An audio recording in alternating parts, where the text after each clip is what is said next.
Hello, happy Friday to everyone out there. We are ending the week one of Quarantine 2020 podcasts inside Franklin Athletics. I am Brian Powers. And I am Chaz Hill. We've got one today, very special guest. This one's gonna be up all weekend, so I'm assuming that the views on this will be in the hundreds of thousands. Oh, absolutely. 100%. Yeah, no doubt about that. We have with us today 2018 All-State football player, Johnson County's leading tackler, first team All-County and All-Conference, third alternate for the Army-Navy game, third born son of Chris and Dina Coll, and the worst bull rider in the Coll family. We have with us 2019 Franklin Community High School graduate and 2015 Tri-West Middle School graduate, Clayton Coll. Also, you pulled out the middle school one. Yeah. Also, I have no idea if some of those things were accurate. I don't know if you're All-State. Seems legit. I can't remember what years, to be honest. The third. I thought you did some great research, and I was like, "Wow, you did a great job this time." My favorite was the third alternate in the Army-Navy game. That seems right. I don't know. There's so much stuff out there, I couldn't even tell you.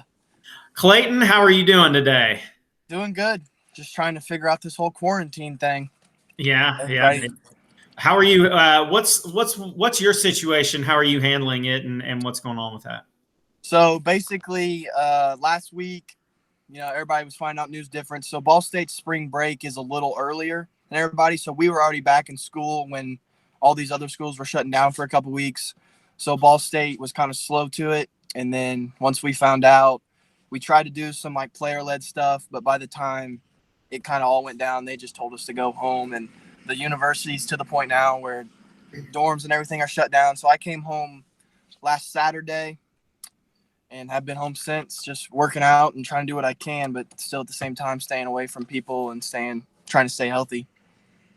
So you basically all you do is work out, not really talk to anyone, and that's kind of it, right? Yeah, I haven't really changed my life to be. I was going to say, scale of 1 to 10, how perfect of a life is that for you? Sounds pretty fantastic to me. Yeah, it'd be great if I didn't have to deal with – I don't mind school, but the whole online and trying to relearn a class, that part's a little bit of a struggle right now. But other than that, it's all right. I don't mind it. Yeah. So how just kind of take us back to this first year at Ball State. How was your first year? It was great. I went early, so I graduated high school a semester early, and then I went up there, so I got to experience a spring semester before the season started. Academically, it went good and everything. They get you in the right classes to start off with, and then football-wise, football's football, so I got to have fun doing that all year, and I got to play quite a bit my freshman year, so I was pretty lucky. How was it adjusting to going to college classes and playing D1 football? Because that's a big change from high school football and high school classes. I'd say probably time management was the biggest change. My dad always told me that, being smart in high school and getting away with not studying and just kind of going to class doesn't really work in college. So that's the hard part, is trying to learn how to study and how to prepare. So that went both ways towards football and school. So once I got up there, I realized that you have to sit down, you have to study, because it just doesn't come as easy in college classes as it did in high school. So what position do you play? I play middle linebacker. All right. And was that like your main position, or did you do that in special teams, or how'd that kind of work? So I played middle linebacker behind a fifth-year senior who had a lot of knowledge and was a really good football player. And we kind of changed up some of our packages depending on the down and distance and stuff, just kind of how the game was flowing. So I started in one of those packages and played quite a bit on third downs. And then I was in all the special teams at one point in time and started in those game in and game out. But so I would say I got a good amount of playing time in both. next year, looking ahead, is this something where you're thinking you're going to be kind of the middle linebacker, starting middle linebacker? Is that going to be like the leadership of the defense, the leadership role? Absolutely. I want to see myself in that role from here on out, with the ability to go there. Didn't really get a chance to see the depth chart going into spring ball because of the whole cancellation and things, but that's a position I want to see myself in as a young guy to carry on from what the guy before me left for me to have and kind of build off of. And then there's some guys that played a lot of football that are also on the defense that I look to as leaders, but absolutely that role on the defense is kind of sometimes known as the quarterback of the defense. So you kind of communication stuff wise, that's definitely a spot that I want to walk into a leadership role at. How close were you guys to starting spring ball? Like, how close was that? We got shut down Friday morning. We were supposed to have workouts Friday morning and start spring ball on that Tuesday. So, oh wow, 4 or 5 days. Man, that bites. Spring ball is really fun. It's really fun. It's hard because you're not in season, so you kind of have to get into the in-season mentality, which is it's a big difference between high school and college, but it's a fun time. It's pretty fun. That bites, man. It's like when I came back after that first spring ball, it was like I played a whole season. The amount of football and how much knowledge you have, it's crazy. Yeah. Of how much you get in those 15 practices.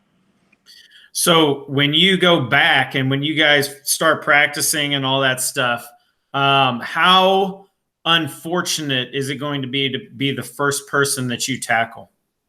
Unfortunate? Yeah. I don't know. I never look at it that way, but I don't know. It's going to be in high school, you go all spring without football, but then having the taste of having football pretty much year round, then having that taken from you, there's going to be guys ready to chomp at the bit, including myself. Is Casey at home? Yes, Casey is. Everybody's home. So you guys are definitely going to kill each other in the next couple weeks. They're going to go stir crazy. My mom's already said all kinds of stuff. It's getting right back to where it was when Cody was a senior in high school. Mm-hmm. I have 2 older brothers, and that's exactly how it would be if we were all forced back into the same house again. I know exactly how that is. Yeah. Yep. Is Cody still there too? Yep. Yeah, Not only is it going to be your mom just going to probably murder everyone, but that freaking grocery bill, I can't even imagine. She said that the other day. I think me and my brothers went to the store the other day, and we were just like, when you go through the store and you just kind of grab some things here and there. Yeah. And we were just like, oh, this mom's going to be mad. This is going to be expensive because we had steaks. Like, we had stuff that we just eat on the regular basis. So she said that the other day. She said, oh, my God, you guys keep spending money. But, I mean, food's food. Exactly. And especially, I can remember because my brothers are pretty significantly older than I am. Like, my oldest brother is like 30. So he was like a senior in high school and I was in middle school or whatever. But even back then, I can remember when we were all kind of, getting towards high school-ish age or whatever, that grocery bill was pretty bad. So I know exactly what that kind of situation is.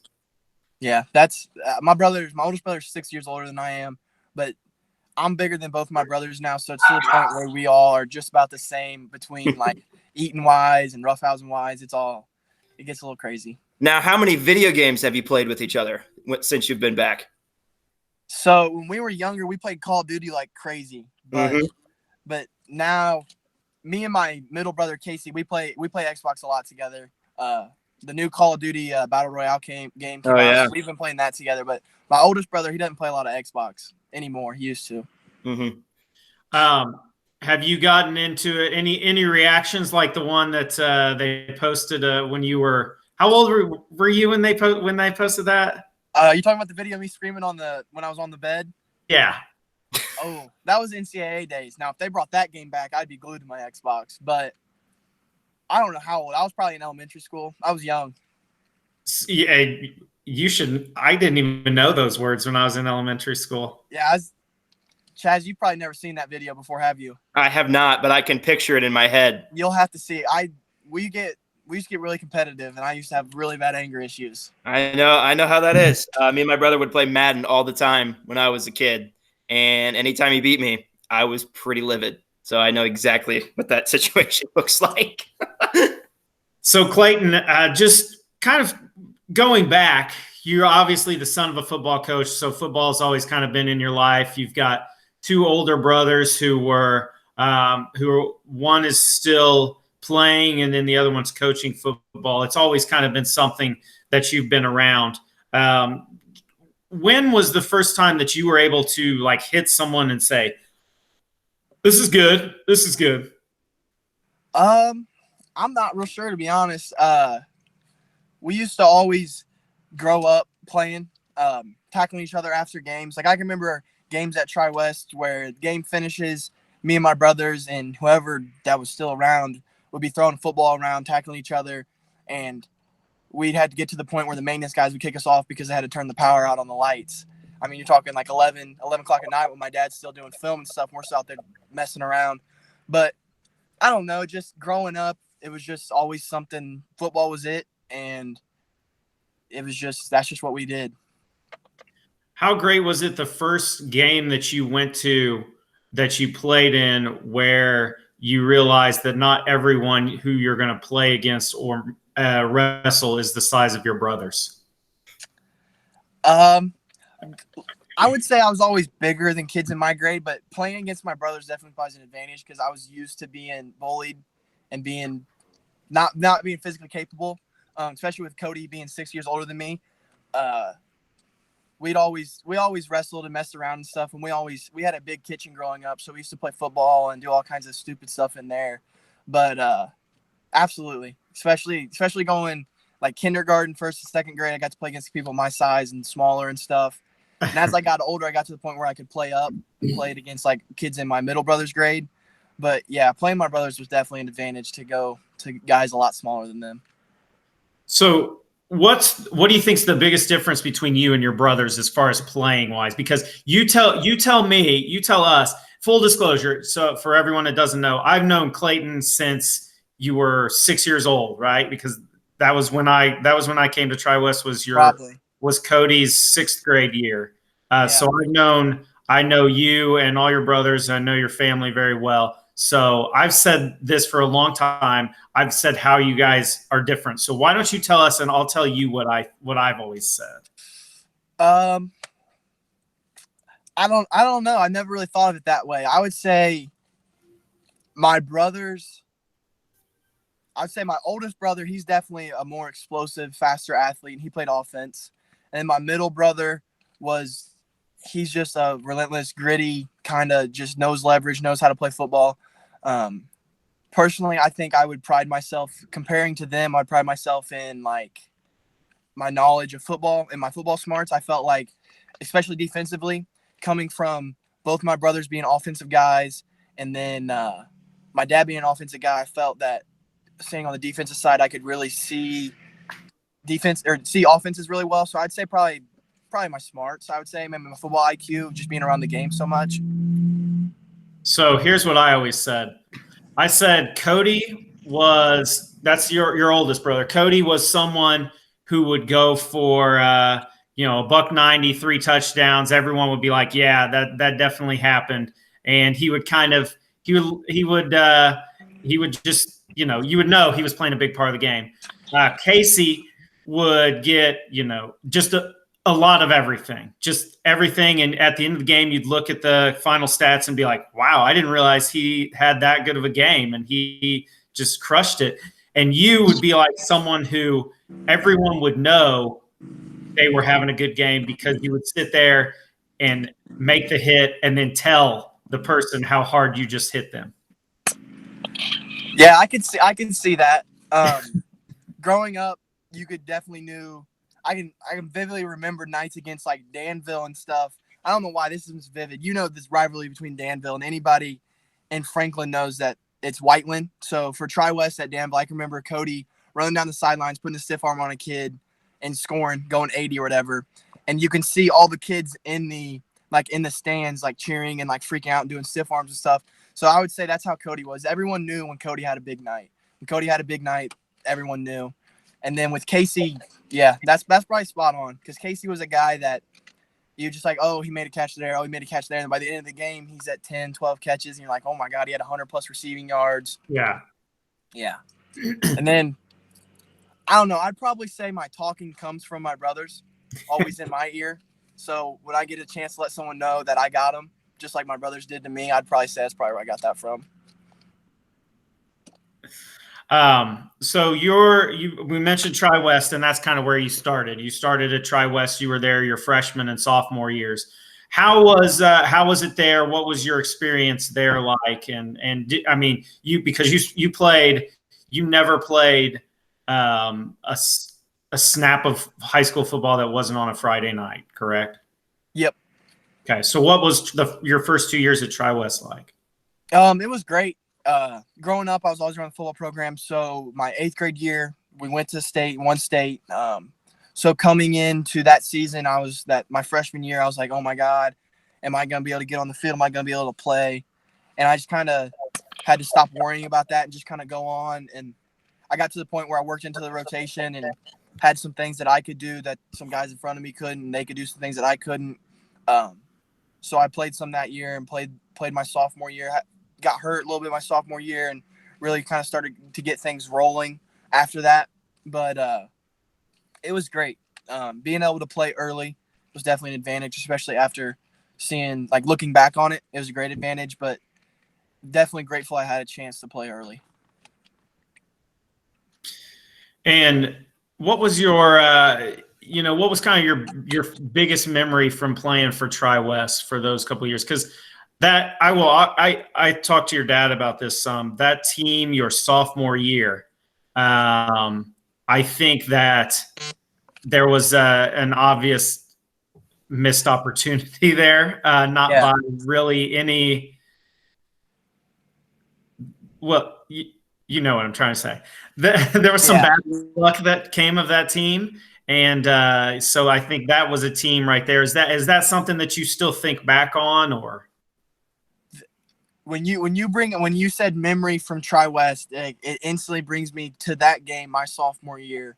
We were playing in round 2 sectionals at Brebeuf, playing Chittard. I can tell you every detail about that game, and mostly because memory-wise, whenever I think about it, I think about my brothers and playing with my brothers and playing with one of my brothers and playing for my dad, my other brother. But that team is one of the best team, like culturally, like skill wise, that I've ever played on and been around. Personally, I believe that just because the guys we had and how hard we worked. But that game sticks out to me most because that was the last time I got to play with my middle brother, Casey. And I mean, I could tell you the stats from that game that we both had and what kind of game we had and everything. But memory wise, that's the game that sticks out to me. That was one of those. And I'm not trying to, bring back bad memories, but just that's one game that that team was so good. And the week before against Garin Catholic, I mean, what were they ranked in the state? Were they 2nd or 3rd, Garin? They were top 5 with the best running back in the state. And you guys absolutely demolished. It was 35-3? 35-7 or something like that. 35-7. And it was, I mean, I just remember that was your dad has always played, or is not, I guess always, but has more recently started playing with everyone does just one side of the ball. But that game was kind of a little different where he put Peyton Hendershot on the defensive end. And I don't know if your brother was on the defensive end as well. He played middle linebacker that year. Peyton went – oh, here you go, Chaz. Peyton went Jadeveon Clowney in the Gator Bowl on CT. Oh, man. It was the worst hit I've ever seen someone take. This kid – had the ball. Do you remember that, Clayton? Like, I'm not exaggerating. I'm not exaggerating. Yeah. That was either that year. No, that was that year. It was Garin. Yeah, that was that year. Yeah. That team was so good. Those guys class was really good. It was I'm gonna say it. Yeah, I think it was a selfish choice by someone on your team that really cost you guys a lot in that season. I'll go nameless, and I'll totally agree with you. You don't have to say anything, but I think it was a poor choice, and it was, and yeah. So, but yeah, that team, because Danville the next week beat Chittard, correct? Yeah, shouldn't have, but yeah. Yeah, and you guys blew Danville off the field that year. Yeah. So, all right. So your dad gets the job at Franklin. Kind of go through that and how that came up. Well, Right, it's funny. how he addressed it with you. My freshman year, and I don't know why I can remember these things, but my freshman year, I was sitting in PE. My dad was my PE teacher, and he brought me over and he was asking me questions, and he said, "Hey, what do you think about this school?" And he showed me, and he's sliding through, and I was like, "Well, that's a really nice school and everything." And when we were kids, we used to rodeo at the Johnson County Fairgrounds, and he had said, "If I ever leave Tri-West, that's where I'm going." And we would what is now the middle school, but used to be the old high school at the time, and everything. So when my freshman year, he told me in PE class, he said that that's a place that I'd like to look at, and then it came open. So I think he talked to my mom. I'm not sure if he applied before or not, but I know he talked to me about it and said, "I'm not going to do it if you don't want to, if you don't want to leave and everything." And I was just like, I just might as well see what happens. And as time went on, the athletic director at the time hired him and stuff, and then it just kind of went from there and just kind of went with the flow. So that's a really unique situation, go 3 years to a high school, make a whole bunch of memories, make a whole bunch of friends, and then having to up and move and finish out at a whole different school. What was that process like going into a new school like that? I would say a lot of people knew me. A lot of people knew who I was just because of football, because of my brothers. My brothers kind of set like a small pathway, they would probably say, for me going into high school. So a lot of people knew me, but I would say I had a really small, select friend group that I hung out with. Not a super social person. So leaving those guys, there's two of my best friends. Mr. Powers knows them, Aaron and Keegan. Guys that Mr. Powers wouldn't put me in a class with in middle school because we get in trouble. But those guys I knew were going to be my lifelong best friends. But there's that friend group that I knew I was going to stay with because of them. So I wasn't super worried about that, only being an hour away and everything. But it was definitely hard leaving something that you've known like for your whole life and those best friends that you had. But coming to Franklin, like the friend group I fell into was very similar to the one I had. And the school was just very, very open and welcoming. I would say I had it easier as a new student because my dad was a teacher in the school and because I was a student athlete. But the school really was an easy, welcoming school to walk into. Yeah. I found the same when I came, and I'm sure Chaz probably did when he started too. Now, just to kind of close the book on Tri-West and everything there, who was your favorite middle school homeroom teacher? Oh, absolutely you. Yes. Yeah. I'm not even gonna lie. I couldn't even tell you the ones I had before that. I know all. That's high praise. That's high praise, Mr. Powers. Hey, you were in that class with those friends who you mentioned who I did. That was the one class. I had a few classes with Keegan because we weren't friends yet until later. Yeah. But yeah, I had one class with Aaron in all 3 years. Yeah. So that's I would assume that it was probably hardest leaving behind your 7th grade homeroom teacher more than anything else. Yeah. So you get to Franklin. And what's the biggest difference you notice between Tri-West and Franklin? Going into a school and seeing a new face every day.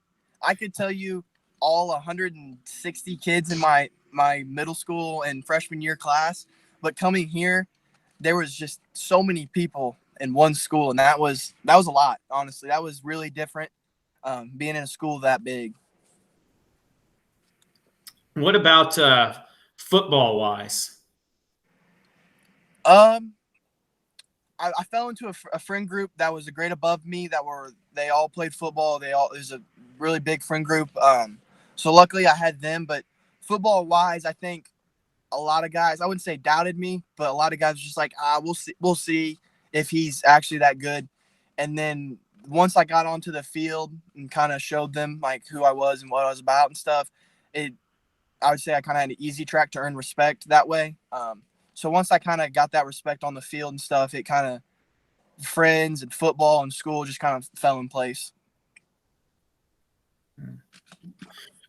So your first year, you're going from a program that had been ranked top 10 in the state, was competing for sectional championships, was in the state championship a few years before that, to one that's kind of was looking to build an environment like that. How did you step in and kind of take control of that and help put your stamp on it? I think it just went from that winning culture, that culture that was, this is how it's done, this is what we're going to be, and just taking it here and trying to show guys that's what it was. That was probably the hardest part was, there's sacrifices that you got to make to be at that level of a program. I mean, Chaz, you came from a successful program, but is that culture just wasn't here, and trying to bring that with me and trying to show guys and just pull guys along, and having my dad there kind of help me, show me like, hey, this is what we want. I want you as a player to kind of take this perspective and kind of help guys, and just not everybody's got to be a follower, but you got to follow something. Everybody's got to follow a path. And I thought that the culture here needed to see what winning, see how to win, and see what it took to win. And I think this past season is really where that's come into full circle. So that was probably the hardest part, was trying to get the culture to where it needs to be a winning culture. Could you feel that difference? Like the first time you walked into like a team workout or a team meeting or a practice or something, could you feel that? Yeah, I think to a certain degree, yes. Actually, yeah, walking into a workout, because we first got into the weight room and stuff. And I mean, I worked really hard in the weight room when I was younger, working up, to certain degrees. At times I felt like I was a lot stronger and bigger, faster, whatever, than guys at my age. But once I got here, I was still stronger than everybody, but everybody kind of was like, oh my God, like that's how you work. Like some guys would like look at me and stare at me in the weight room and stuff, and not like trying to be cocky or anything, but I think that they just probably never seen someone that actually like committed or whatever. Yeah. Like they've seen hard workers and stuff, but it's that day in and day out mentality that I think I try to bring here. And I try to say that as humbly as I can, but I felt like me coming here in weight room to on the field workouts to actually being on the field, it was just, we had guys that worked hard here when I first got here, but then we also had those guys that would take a day off here and there. And it's just hard. It's hard to do that when you are trying to be an elite program. Mm-hmm. I think, and one thing that you've got, that, you've got something where you will not only get in there and work hard and work your butt off, but you will also, if someone's not doing that, you're not afraid to get in their face or grab them and say, no, this is not what we're doing. Yeah, I would say so. I think that there's, my brothers, I learn a lot from my brothers and from my dad, obviously, but my brothers, if I'm not working hard, they're going to say something to me. And that's a big part about the relationship that we have. So I could try to take that to the next level of a team atmosphere. And obviously I can say stuff to my brothers personally that I wouldn't say to a teammate because they're my brothers and I can get on them. But then there's guys that you can say stuff to. I think that's a big part of being a leader, is knowing how to approach someone. Like there's guys that I can turn and yell to. Then there's guys that I need to just walk up to and say, hey, come on, like we need this, we need that. And it's just kind of finding that sweet spot with some guys. But yeah, there's times where guys would be kind of taken back by me kind of not being hostile, but kind of approaching people like, come on, this is not how we're going to do it. And then you slowly see guys kind of following that suit, and then you uphold that standard. And once that standard's set, you set another standard, and it just kind of went from there. And that first summer, you could definitely, I mean, you can ask my dad or you can ask Coach Hart, our strength coach, that first summer, we as a team built kind of that standard that kept working. And this past season, that team set a new standard, and that's just kind of what that culture is working towards. Hey, Clayton, that thing that you talked about, where you talk to one kid one way and one kid the other, Chaz, that is called differentiated instruction, correct? Really? Yes, it is. So True. you have learned an education term today. Oh, trust me, I could throw out so much education jargon. You won't even know what I'm talking about. It's fantastic. That's what college does to you. Your first couple of years, or I guess your time at Franklin. You know, it's your senior year, and it's coming to an end. And I mean, I guess everyone in the ideal situation wants to go out state champions or with, you know, the winning, that winning feeling, or, you know, we did this, or like with Tri-West, you beat Danville or anything like that. Your last two seasons were different than any two football seasons you had ever personally dealt with, I would assume. Yeah, absolutely. I think my first year here, my junior year, I think we lost like 6 games by less than a touchdown or less. So we lost a bunch of close games, had the same record years before. The next year we felt really good about our off season and came out and went 2-8 and lost again multiple games, lost a game in overtime. We lost a game by I think two points or something. And then obviously we got beat by Whiteland in sectionals that last game in the rain. But I think there's a point where you look at yourself, and I think I turned to my brother at the end of that Whiteland game and said, I didn't do enough. I didn't do this. But seeing the full circle come around and seeing them be successful this year and go play in a sectional championship against New Pal, who went on to win a state championship, that felt good to see that happen, to see my dad successful, to see my brother successful. So I'm personally, I'm fine with sacrificing those 2 years to be where I'm at personally at Ball State and to see that program be successful. So it was really challenging to take. I don't like to lose. That's just not in me. So it was a struggle those first kind of time. And by all means, I'm not saying I would want to go 1-9 or 2-8 again, but in the grand scheme of things, if that's what I had to do to make this program successful, I'd do it every time. Yeah, and I heard, you know, just in talking to your dad, because I've talked to him several times just about this season and everything. And I remember it was funny because I remember after the Whiteland game, just going up to him, I saw him, and, you know, we kind of hugged and everything. And he just had this look on his face, just this really happy look. And it was kind of neat for me just because I thought, you know, we've been, you know, your dad and I know each other pretty well, and I know your family, like we said, and it's just one of those things where you feel like you've been through a lot with a certain person, and then you kind of get to go through a situation like that again where they win a big football game and you're really happy for them, and so that's cool. But he's mentioned on several occasions that the two biggest influences on the Franklin High School football program have been you and Coach Hart. Yeah, he's told me that before, and we've talked about how big Coach Hart's been to the program and everything.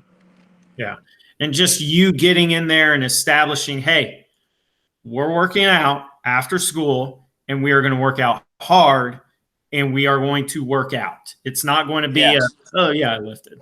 That's your work. I thought, like I said earlier, that was a big part. Not that guys didn't work hard sometimes, and nothing against the guys that were here and everything, and these guys that were here before are great people and everything, but there's just a certain amount there's a sacrifice you got to give, and are you willing to give it? And it's tough, and, you know, not everybody can see that as a 15, 16-year-old that's going to work as an 8th grader into a freshman. And I think that guys seeing what I've done, like physically, like body transformation wise, and at the same time, like accolades, like throughout football and making it to the next level, and what Coach Hart's doing, guys are starting to buy in. So that trust, and that I'm going to work hard as a freshman, so my chance as a junior and a senior, I'm going to be able to do something. Because you often see guys, they start out and they're like, oh, I'm a freshman, I'm not going to play this year, so I'm just going to have fun. Sophomore year, you kind of get that same thing. You have some guys that play sophomore year, because not every guy is going to be a Drew Byerly or somebody like me that's going to be able to play as a freshman and be a big big attribute to the team. So guys got to realize that sophomore, that freshman year mean a lot in the weight room and off season wise than you think, like long term at the end your junior senior year, because you can't just make all that up in your junior or your senior year just to be a good team that year. And that's why it takes, a junior senior class of kids that can show those younger guys like this is the standard that we're working towards. Because like I can speak from personal example, my sophomore year at New Pal, we were 3-7, and we had a senior class of kids that there were a couple of them that cared, but the majority of them were just kind of there to play high school football. And a lot of other things happened too that made that year not as successful. But if you see that is the leadership and that's the standard, that's what you model it after. And thankfully we kind of saw, my class and the class above me were like, we don't want to end up like that. And it kind of, shift the culture around, but that's what it takes. And it takes kids buying in to the standard that you want to set. Because you can have like the greatest strength coach in the world, but if you've got a bunch of kids that don't care, it's not going to win you any games. It's not. Yeah. So that's what it takes. Absolutely. And I think that, I'm sitting outside of Coach Hart's gym right now, just got done working out and just got done talking to him. And that's just the kind of guy that he is. And that's what he's brought to this program. He's brought so much knowledge and so much base, but at the same time there's no shortcut for hard work. Everybody's got their certain secret to being great, but at the end of the day, it's following a right program. It's following a routine. It's being dedicated. It's being disciplined and just working hard. I'm glad to hear that Joko Fitness is surviving the quarantine. Glad to hear. He's a little skeptical. He's trying to keep his numbers down and the amount of people that are coming in and out of the place, and everything gets wiped down and hand sanitized and everything. Mm-hmm. Hey, here's the thing. The end of the day, he can close down all he wants, but Clayton and Casey are getting their workouts in. They're going to get in. He can say he's closed all he wants, and we can say there could be martial law, and those two would be fine. And, well, we can get there at 3:30. No one's going to be watching at 3:30. Yeah, we'll find something. They'll have people on the lookout for him. All right, so I think your beeping tells us if you want to close this down a little bit. So we've had you in your car for a while, so we'll try and close it out. As far as just choosing a college, who all was looking at you, and kind of how did you decide on Ball State? Well, it just kind of all started kind of crazy, kind of here and there. Recruiting process is different for everybody, but started out with Ball State in Miami, Ohio, and I went on a visit to Miami, Ohio, and I thought they were going to offer, and they didn't. Went on a visit 2 days later to Ball State, and Coach New offered me in his office, and then I posted it on Twitter. Not really. I think some guys get caught up in the post on Twitter, so you get likes and retweets, but really post on Twitter because me personally, I posted on Twitter because recruiting-wise, you can put that in front of somebody's face so they watch my tape. And then like that night, Miami, Ohio called me and offered me. And then from there, it just kind of went crazy. I wouldn't say super crazy. I mean, obviously some guys are a lot crazier, but I got offers throughout the state and Eastern Michigan, who's all in the MAC, and I had schools coming in, and then it kind of slowed down a little bit, and then I got a little bit bigger offers from Army and Navy, and then that's when kind of Big Ten schools came in, and not really came in, but came in try to talk to me a little bit. I'll always hold a grudge against IU and Purdue probably for not talking to me and stuff, but Wisconsin came in and watched me work out, which was a dream school growing up. So that was a part of that I really got to live out, was that short little dream. And then schools just kind of said they were going to come talk to me and didn't. I went to the Wisconsin camp twice because they wanted me to come up, and I got a meeting and tour and stuff and got to visit, but nothing really kind of came up of it. He talked to me pretty much all the way through my senior football season. But by that, I'd already committed to Ball State, kind of as I wouldn't say a security blanket, but I knew Ball State was the place for me, and that if Wisconsin was gonna offer, that I would kind of have to reevaluate my situation, but that offer never came.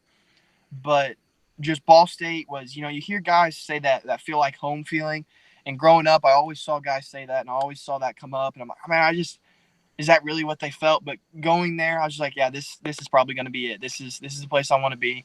Coaching staff wise, I liked it. School wise, it fit with what I wanted to do academically, and it was the place for me. So once I committed, it was a burden taken off my shoulders, and it was good from there. I'll tell you, that's one of my favorite moments I can remember is just making that decision and just like feeling the feeling of knowing that you're going to keep playing football it's like so euphoric, and you just feel so blessed and happy that you get that opportunity. So I know exactly what that feels like. It's pretty cool. Yeah, it was great. It was a little scary. It's a big commitment, but at the same time, it was awesome. So you're done at high school and you're getting ready to go to college. Did you ever have a chance to kind of reflect or just have like a moment with your dad where you sat and you talked to him and you just, you guys just thought about all you had gone through and talked about how great it was to be coaching and your brothers like Cody didn't get to play for him all 4 years, unfortunately.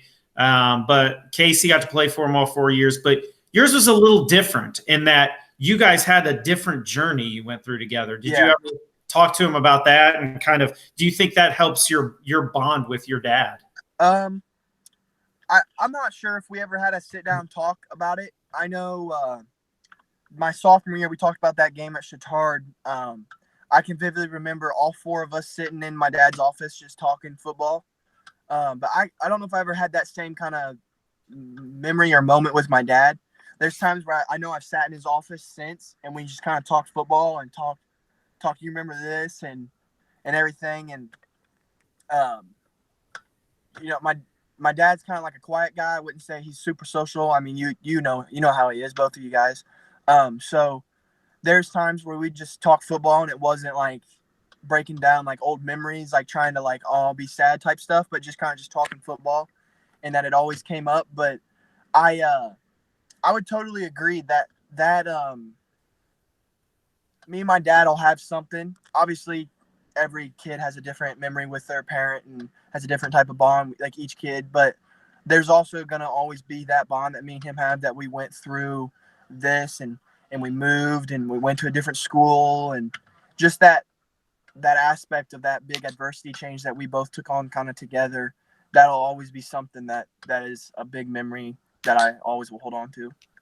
Yeah. Okay. So I have a couple quick hitters for you before we get you out of here. So first question, what is like the best hit you've ever had on a kid?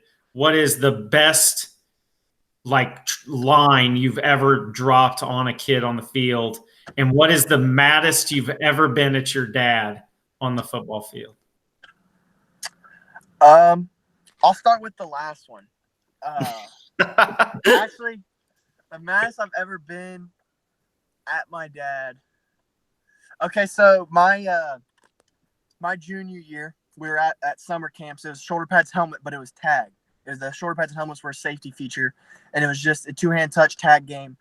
And I played safety at the time, and we were playing a 7-on-7, and those things always make me mad because guys try to bend the rules. And I thought a team was bending the rules, so I came down, and they kept throwing these passes, and they were using their time and stuff.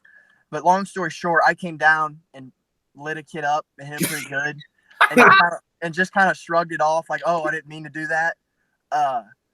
And my defensive coordinator at the time and my dad are just ripping me. But you I knew already got in trouble once. Like that was it was completely intentional. Yeah, I said it wasn't, but it was completely intentional. I didn't know who the kid was, but I just had that vibe. I didn't like him, so I came down and gave him a good one.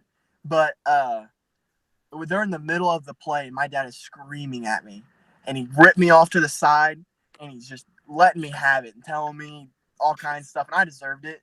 But I was so mad that he pulled me out in the middle of a play. We were playing with 10 guys on the field, and it was that's probably one of the maddest he's been at me, and I was just mad that he pulled me out in the middle of a play like that. Shoot, what were the other questions? What's the best, like, I'm assuming you probably talk a little trash. Like, what's like the best line that you've ever used? Like, or what's like, or have you hit someone and you just stood there and they just had nothing for you, or? Oof. Okay, this one's a little interesting. I'm gonna keep names out because I don't just the people and everything. But I had hit a kid. A kid had broke a tackle, and I came out and grabbed him and hit him on the sidelines. And he started crying, and like we were like seniors. I was a junior in high school at the time, and he started crying. And I think I told him something amongst the lines of like, "I'm not done with you yet. Get back up." and he's like crying. And he gets he doesn't get carted off, but he gets trainers come over, and it's on our sidelines. So I'm just kind of letting him have it and stuff. And like you kept going? Yeah. You're just like so you were like you're just like the Cobra Kai. You're just like in his face, just like well, no, like, as I'm walking away because he's like on the ground crying and stuff, and I didn't realize he was like hurt. So that happened, and then we play him the year after, and I stuck him right in the hole. And I have a video of it too because I vividly remember it. And I stuck him, and it's the same kid. And because I remember he started jawing at me after that, so I started running my mouth to him, and he didn't say anything afterwards. But that's probably one that sticks out to me. I don't know. So you made him cry, and then the next year he started talking trash? Yeah. That's stupid. That is dumb. They beat us both times, so I guess I can't say much. What school did he go to? I'm not gonna say. Come on, man. You made him. It's Martinsville. There we go. What's his name rhyme with? Oh, I'm not saying. I'll tell you a separate time. Okay.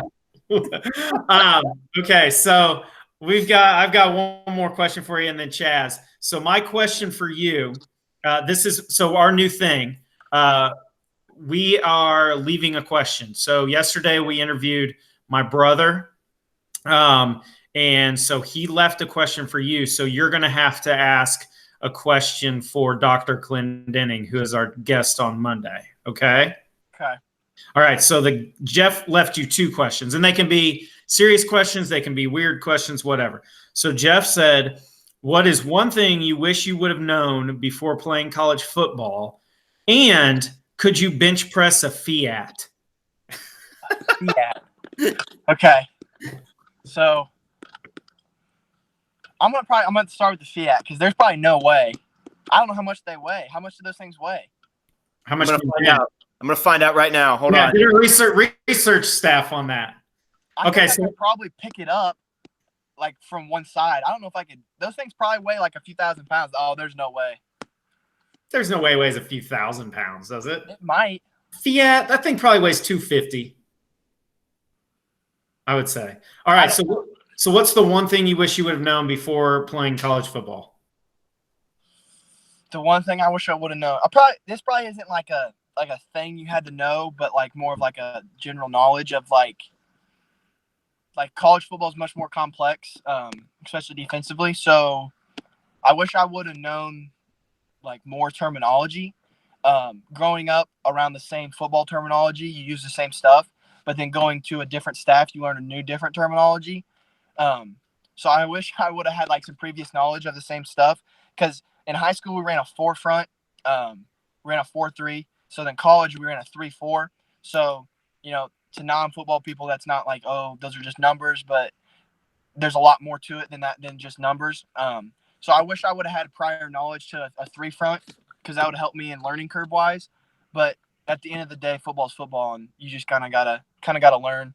I could really concur with that. Going on the coverage side of it, because I played defensive back.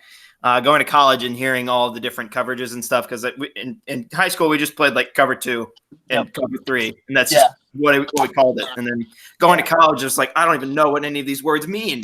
Yeah, and then when you look at it and you break it down, it's the same stuff, just tweaks here and tweaks there. Yep. So it's just that was probably the one thing I wish I would have known heading into it.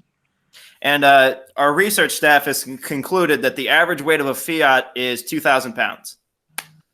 I was close. I don't know. I think those things. I saw a video of a guy picking one up, or maybe it was a Mini Cooper. I don't know. A guy picked up the back end. I think I could probably pick one up from the like. I think you and your brothers could tip one over. Oh, guaranteed. Yep. Yeah, I would agree with that. Yeah. All right. So, Chaz, you want to finish this off here? Yeah, Clayton, as you can see, I'm a big movie guy. If you couldn't notice from behind me or whatever. Yeah.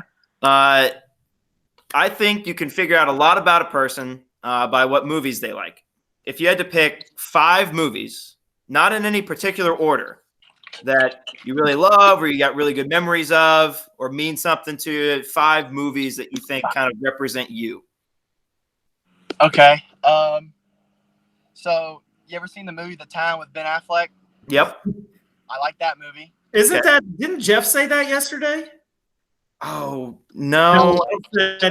He said he liked Boston movies. That is one he likes, though. Yeah. Oh, Boston movies?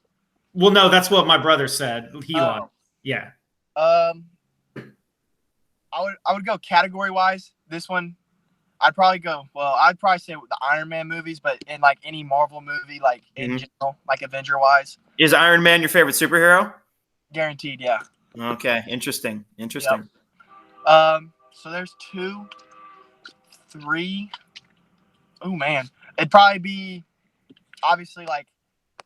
Oh, this is gonna tear me. Either Remember the Titans or Friday Night Lights, the movie, not the TV show. You gotta pick one. You pick one right now. I'd have to go with Friday Night Lights. Oh, you picked the wrong one. Because Remember the Titans all the way. Every time, the halftime speech, when he turns Booby Miles, everything. That right there is it, guaranteed. They're both great. They're both fantastic. So that's 3 movies. Ooh, 4 movies. I don't know. Movies. I'm trying to think. What movie? If 3's all you can get, that's fine. That's fine. 5's just I'm not. probably gonna go with 3. I can't even think of other movies that come to mind. Well, the Fast and Furious movies, I like those. I can see that. The first few ones, I like those. Just another classic movie. Another movie I really like is 13 Hours. Okay. With the Benghazi attacks. That's another one. Solid choices. All right. So, Clayton, do you have a question for Dr. C, or do you just want to text it to me? He's the one next? Yeah. All right, here I got one. Okay, so I got a question similar to this at Ball State during like an intro interview. I'm going to have to think about it, but it's going to be something amongst the lines of, would you rather be attacked by here we go. I got it. Would you rather be attacked by 1,000 B-sized Coach Harts or 1,000 Coach Hart-sized bees? So 1,000. Wait, no. No, I can't. What is the question? 1,000 Coach Hart-sized bees. Wait, is that the right? So it's 1,000 B-sized Coach Harts, or one. Isn't it one? Or it's one bee. It's one Coach Hart-sized bee. Yeah, that's the way it is. That's it. What? He'll have to break that one down. Oh man, I'm excited for this. I'm gonna have to break it down. It's a good thing he's got a doctor in front of his name. That's what it takes to understand that question. All right, Clayton, we have taken up way too much of your time, but we appreciate it so much. We thank you for that. We hope that you are out of quarantine soon. We hope that you make it out alive with no broken bones. We hope for your beautiful mother's sake that she is able to make it out alive as well. And not spend too much money on groceries. That poor woman is a saint, and we all are better for having us in our lives. So make sure that you do not drive her crazy. And your dad's okay too. So thank you for taking us down the road, and best of luck to your future and everything at Ball State. Thanks for having me. All right. So for Chaz Hill, I am Brian Powers. We will see you on Monday for another exciting edition of Inside Franklin Athletics.